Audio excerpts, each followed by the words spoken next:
নমস্কার বন্ধুরা, সীমা রান্নাঘর। আমি আজকে বানাবো পোনা মাছের চপ।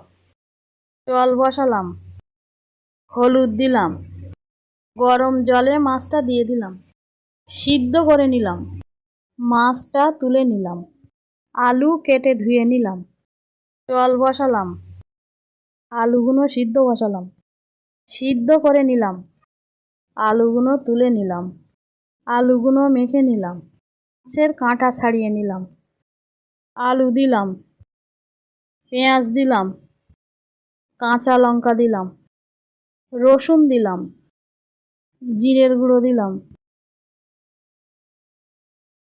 লবণ দিলাম, হলুদ দিলাম, অ্যারারুট দিলাম, মশলা দিয়ে মেখে নিলাম, আদা বাটা দিলাম, আরও একটু মেখে নিলাম, আলু মাখাটা চপের মতো করে নিলাম, সবগুলো একই রকম করে নিলাম।